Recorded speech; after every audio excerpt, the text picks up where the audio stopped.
তোমরা মানুষের সঙ্গে ভালো আচরণ করো, মানুষদেরকে ক্ষমা করা শেখাও, মানুষদেরকে মাফ করতে শেখাও, এবং কি মানুষের সঙ্গে ভালো আচরণ করতে পারো, এবং রাগকে তোমরা দমন করো। তোমরা রাগান্বিত হবে না। সম্মানিত মুসলিম এবং তারপরে এই সাহাবা আল্লাহর নবীকে আরো প্রশ্ন করলেন, আর কয়েকবার এই কথাটা জিজ্ঞাসা করলেন, ইয়া রাসূলুল্লাহ, ইয়া হাবিবাল্লাহ, আমাকে এমন একটি নসিহত করেন যে এই নসিহত করলে আমি জান্নাতে যেতে পারবো।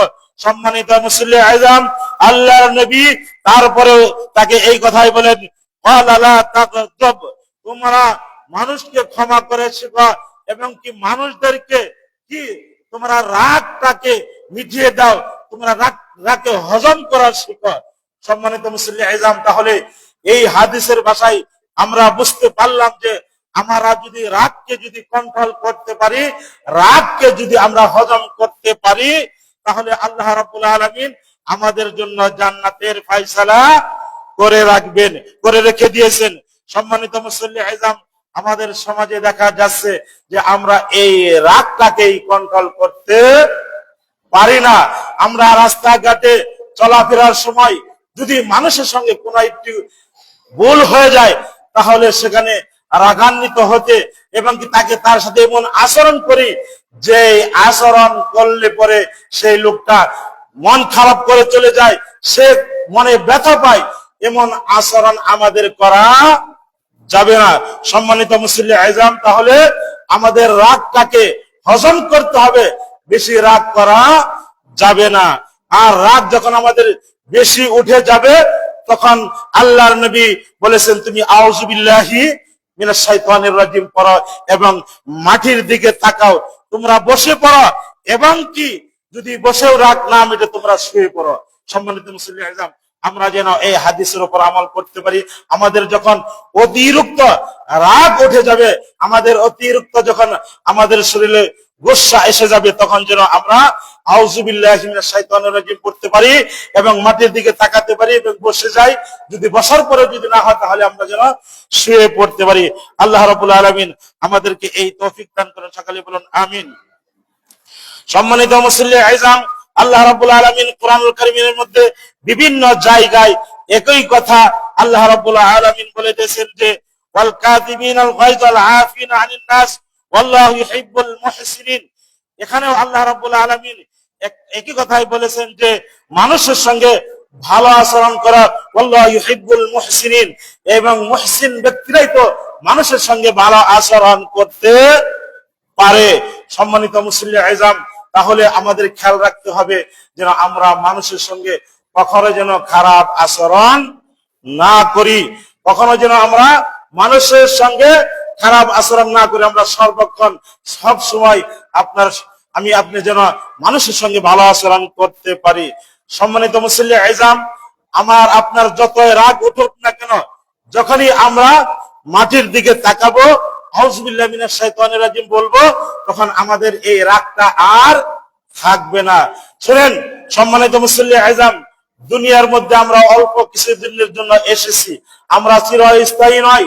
এখানে মানুষের সঙ্গে খারাপ আচরণ করে, মানুষের সঙ্গে খারাপ আচরণ করে আমরা জান্নাতে যেতে পারবো না। এই জন্য আল্লাহর নবী, বিশ্ব নবী জনাবে মুহাম্মদুর রাসূলুল্লাহ সাল্লাল্লাহু আলাইহি ওয়াসাল্লাম এক হাদিসে বলেছেন, এ সাহাবারা, তোমরা কি জানো যে তোমাদেরকে জাহান্নামের মধ্যে কিসে নিক্ষেপ করে?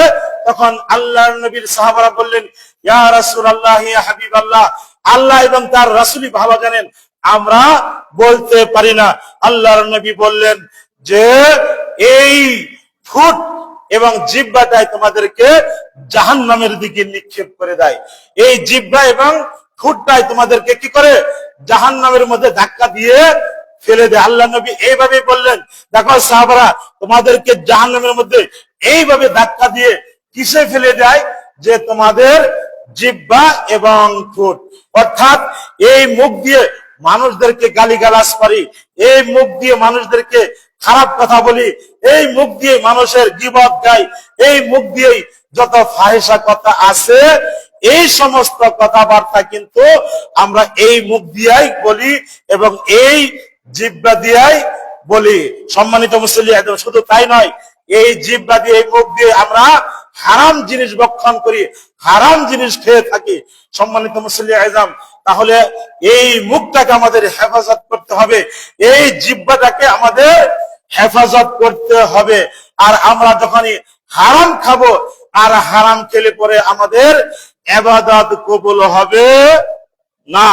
সম্মানিত মুসল্লি আযম, আল্লাহর নবীর একটি হাদিসের দিকে একটু লক্ষ্য করে দেখি। আল্লাহর নবীর সাহাবা, একজন সাহাবা সফরে গিয়েছিলেন। সফরে যাওয়ার সময় তার সঙ্গে যে খানা ছিল, তার সাথে যে খাদ্য ছিল, তার সাথে যে পানি ছিল, তার শরীর যে পুরনো পোশাক ছিল, এই পোশাকটাও তার হারাম টাকার ছিল। সম্মানিত মুসল্লি আযম, সে মুসাফির ছিলেন। এই মুসাফির আল্লাহর নবী জনাবে মুহাম্মদুর রাসূলুল্লাহ সাল্লাল্লাহু আলাইহি ওয়াসাল্লাম বলেছেন, তিনজন ব্যক্তির দোয়া আল্লাহ ফিরত দেন না। তিনজন ব্যক্তির দোয়া আল্লাহ রাব্বুল আলামিন অবশ্যই কবুল করেন। তার এক নাম্বার হচ্ছে মুসাফির, দুই নাম্বার হচ্ছে মাজলুম, তিন নাম্বার হচ্ছে কি পিতামাতার দোয়া, বরদোয়া আল্লাহ রাব্বুল আলামিন তাড়াতাড়ি কবুল করে নেন।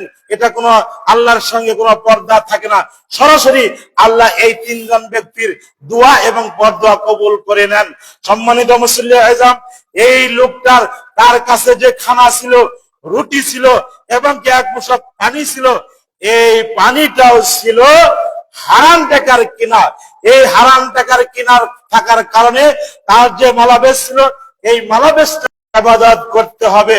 আপনি সালাত আদায় করলেন, আপনি হজ করলেন, আপনি ইসলামের বিধিবিধান স্বয়ং পরিপূর্ণভাবে মেনে নিলেন, সবকিছু ঠিক মতোই আদায় করতেছেন, কিন্তু আপনার যে ইনকাম, আপনার টাকা পয়সা অর্জন যে পথে করেছেন, সেই পথটা হচ্ছে হারাম পথের অর্জন টাকা। এই জন্য আপনি এই টাকা দিয়ে যত কিছু আপনি ভালো মন্দ খান না কেন, খেয়ে আপনি ইবাদত করেন, আপনার ইবাদত বন্দেগী কবুল হবে না। তার মানে সালাত আদায় করার পূর্বে আমাদের খেয়াল করতে হবে যে আমাদের হালাল জিনিস খেতে হবে, হালাল পথে আমাদের টাকা পয়সা অর্জন করতে হবে। যদি হারাম পথে করি তাহলে ওই সালাত আল্লাহর দরবারে কবুল হবে না। সম্মানিত মুসল্লি আযম, তাহলে আমাদের সমাজে লক্ষ্য করলে দেখা যায় যে টুপি মাথায় দিয়ে দাড়িও রেখেছে, লম্বা পাঞ্জাবি গায়ে দিয়েছে, মসজিদের সামনের কাতারে আগে বসেছে, সম্মানিত মুসল্লি আযম, সেই ব্যক্তি সুদ খাচ্ছে, ঘুষ খাচ্ছে এবং কি হারাম পথে টাকা পয়সা অর্জন করতেছে। যতই সামনের কাতারে এসে সালাত আদায় করুক, যতই টুপি মাথায় দিয়ে থাক না কেন, যতই আল খাল্লাত পরে থাক না কেন, এই ব্যক্তির ইবাদত, এই ব্যক্তির সালাত কি কবুল হবে না। তাহলে ইবাদতের কবুল হওয়ার শর্ত হচ্ছে তোমার হালাল রুজি খেতে হবে। সম্মানিত মুসল্লি আযম, আপনি 5 লক্ষ টাকা খরচ করে মক্কায় গিয়ে আল্লাহর ঘর কাবা ঘর তাওয়াফ করলেন, আপনি সেখানে হারাম টাকা, আপনার টাকা ছিল সুদের টাকা, আপনার টাকা ছিল ঘুষের টাকা, আপনি অবৈধভাবে আপনি টাকা কামাইয়ে হজ করতে গিয়েছেন। আপনি সেখানে যতবারই হজ করেন না কেন, আপনার টাকার বিনিময়ে টাকার আপনার যে টাকা রয়েছে, এই গরমে আপনি হজ করতে পারেন, কিন্তু আপনার হজ আল্লাহর কাছে কবুল হবে না। কারণ কি, আপনার হালাল টাকা দিয়ে আপনি হজ করতে পারেন নাই, আপনার কামাইটা ছিল, আপনার যে টাকাটা ছিল, এটা হারাম পথে কামাই করেছেন, এই জন্য আপনার হজও কবুল হবে না। আপনি যাকাত দেন না কেন, আপনি যাকাত দেন আর মানুষদেরকে দান করেন, যদি আপনার ওই হালাল টাকা যদি না হয়, আপনার ওই যাকাত, ওই দান আল্লাহর কাছে কবুল হবে না। সম্মানিত মুসল্লি আযম, তাহলে আমাদের কি করতে হবে? হালাল পথে ইনকাম করতে হবে। হালাল পথে আমাদের কি ইনকাম করে আমাদের কি খানা খেতে হবে, এই পোশাক পরিধান করতে হবে, হালাল খেয়ে আমাদের ইবাদত বন্দেগী করতে হবে। সম্মানিত মুসল্লি আযম, তাহলে আমাদের কি করতে, এর থেকে আমাদের বেরিয়ে আসতে হবে। সুদ খাওয়া যাবে না, ঘুষ খাওয়া যাবে না, এবং কি মানুষদের সম্পদ জোর করে নিয়ে সেগুলো ভক্ষণ করা যাবে না। এদিকে আমাদের খেয়াল রাখতে হবে। সম্মানিত মুসল্লি আযম, আমরা এখন সুদটাকে এমন অবস্থায় নিয়ে গেছি, প্রত্যেকটা ঘরে ঘরে খেয়াল করলে দেখা যায় যে তারা সুদের মধ্যে লিপ্ত রয়েছে। কেউ না কেউ একভাবে না একভাবে সুদের মধ্যে রয়েছে। কেউ সরাসরি সুদ খাচ্ছে, কেউ ভায়া হয়ে সুদ খাচ্ছে। সম্মানিত মুসল্লি আযম, এই সুদের যে কত বড় ভয়াবহ গুনাহ, সেটার কথা যদি আমরা সকলে জানি ঠিকই, কিন্তু আমরা মানি না। সম্মানিত মুসল্লি আযম, আল্লাহর নবী, বিশ্ব নবী জনাবে মুহাম্মদুর রাসূলুল্লাহ সাল্লাল্লাহু আলাইহি ওয়াসাল্লাম তিনি বলেছেন যে এই সুদ যে ব্যক্তি খায়, সর্বনিম্ন গুনাহ হচ্ছে যে মায়ের সাথে 36 বার গুনাহ করেছে। নাউজুবিল্লাহি মিন যালিক। আপনি আপনার আপন মায়ের সাথে 36 বার জিনা করেছেন। এই সুদ খাওয়ার একবারে নিম্ন যেটা গুনাহ, এই গুনাহটা হচ্ছে। অথচ দেখেন যে সমাজের দিকে খেয়াল করলে দেখা যায় ছোট বড় সবাই সুদের মধ্যে লিপ্ত রয়েছে। কেউ টাকা দিয়ে শতকরা 10 টাকা খাচ্ছে, আবার কেউ ব্যাংকের সাথে লেনদেন করতেছে।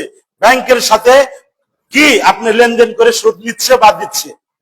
এক একজন এক এক ভাবে সুদের মধ্যে লিপ্ত রয়েছে। সম্মানিত মুসল্লি আযম, এই সুদ থেকে আমাদের ফিরে আসতে হবে। সুদ খাওয়া যাবে না। অতএব ইবাদত কবুল হওয়ার শর্ত হচ্ছে কি, আমাদের হালাল রুজি খেতে হবে। হারাম খেয়ে আমাদের ইবাদত কবুল হবে না। এই জন্য আমাদের সুদ খাওয়া ছাড়তে হবে, ঘুষ খাওয়া ছাড়তে হবে। এখন আমাদের সমাজে ঘুষটাকে এরা হাদিয়া মনে করে, যে না এটা হাদিয়া নিচ্ছি, এটা হাদিয়া বলতেছে। সম্মানিত মুসল্লি আযম, এই হাদিয়া হাদিয়া বলে হারামটাকে হালাল করে নিচ্ছে। সম্মানিত মুসল্লি আযম, এটা আরো বেশি ডাবল গুনাহ হচ্ছে। এই হালাল মনে করে হারাম খাচ্ছে, হারাম মনে করে সে ব্যক্তি হাদিয়া মনে করে সেই গোশটা নিচ্ছে, এটা আরো ডাবল গুনাহ হচ্ছে, কঠিন গুনাহ। এটা আরো কি কঠিন গুনাহ। সে হারামকে হালাল মনে করছে, হালালকে হারাম মনে করে যারা, এটা ডাবল গুনাহ হয়, শক্ত গুনাহ হয়ে যায়। এই জন্য আমাদের হারাম যেটা হারামই থাকবে, যেটা হালাল সেটা হালালই থাকবে। হারামের পর্যায়ে নেওয়া যাবে না, আর হারামকে হালালের পর্যায়ে নেওয়া যাবে না। অতএব আমাদের খেয়াল রাখতে হবে যেন আমরা যে টাকা পয়সা আমরা ইনকাম করব, এটার মধ্যে আমাদের কি হালাল পন্থায় সে টাকা পয়সা আমাদের